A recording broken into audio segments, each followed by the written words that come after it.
House Flipper 2 is here. It is the sequel to the very successful House Flipper, which utilized a lot of Unity assets to make honestly a really fun game about fixing up houses and selling them. This sequel comes with a new, more cohesive art style, a new story, and several great features, but also missing some notable things from the previous game. You will be playing a person returning to their childhood town with a dream of flipping houses. Your parents have recently moved out of town and left you the house to do as you wish with it, though it turns out you cannot sell it, something the game does not warn you about, and I learned about after I spent several hours making the house really nice for reselling, only to realize that, well, I technically don't own the house, so I can't sell it. But like in the previous game, you start by taking on simple jobs around the town, cleaning houses, painting walls, decorating, building new walls, or tearing down the old ones. And as you do, you learn about the people living in the town of Pinnacove. Because this time around there is actually a story, which even includes several voice-acted calls from your clients. I really liked this as it gave the game a bit more character. Now, as you go through these missions, you unlock the different tools you will need to, well, fix up houses. And when you have obtained your entire kit and enough funding, you can start flipping houses. Now the gameplay is split into 4 main parts: the missions, the house flipping, the sandbox, and the assembly. In the missions, you enter a house with specific tasks that you have to complete, and you can't really deviate from them. So if you enter a room with a glowing mission marker, you will get several tasks that you have to do. Though interestingly, you can actually finish the mission like well before you are done with all of the tasks, which felt kind of weird to me. Though of course, if you leave early, you're gonna get paid less. Now, these missions will give you most of the story and the interaction with characters in the town. The second part is the house flipping. This is where you buy houses, you fix them up any way you like, and then you sell them, hopefully for a profit. And the sandbox is even more involved version of the house flipping really, because here you can build your own house from scratch.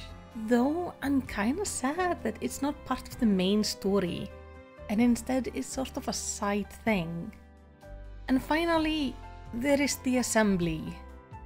So in the original game, we at times had to assemble certain items, like radiators, sink, toilets, and showers, and we would assemble these things as we were fixing up the houses.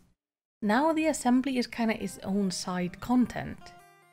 You can go in it and assemble an item, and if you do, you will now be able to buy this item type for a discount.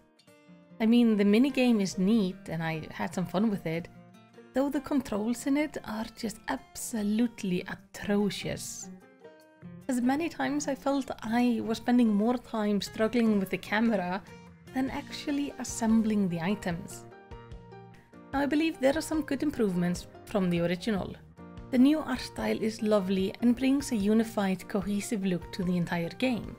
And with all of the items now being purposely made, we have far more flexibility when it comes to styling them, like changing the color and fabrics of items. And this is also what opened up the copy tool, because with our tool we cannot just copy the item, we can copy the style of the item. So for example, if you found the perfect color for your windows, but you would like to have the same color on your door, you can simply copy the style and then add it to the door and anything else you want to add it to. Meaning you don't have to go in and individually customize each item, which is so nice. They also have updated the painting and tiling controls, giving us a lot of freedom to make our own patterns on walls and floor, meaning people can make some absolutely lovely designs. But there are also things missing that just don't make sense to me. And honestly, I believe this game should have come out as early access, because it doesn't feel finished. For example, you can't buy columns outside of the sandbox mode. There are also no curtains or blinds in the game, which is something I just do not understand. How come we have plates, but we don't have curtains? They did not bring the before-after photos which were added in one of the DLCs for the original game. House Flipper 2 is simply undercooked. It's not ready, and I don't understand why such basic things like curtains are missing. And while I found the game really fun to play, and I am glad to see that developers seem to be listening to the community and they plan to add in many of the missing items, I'm not sure the game is worth buying right now. If you're looking for a game about fixing up houses, I would look at House Flipper 1 at least for now, and then maybe in a few months or even a year from now, it might be worth looking at House Flipper 2 again to see what updates have made it to the game, hopefully sorting out all of the missing items. But right now I think this is a good foundation, but it's not a finished game.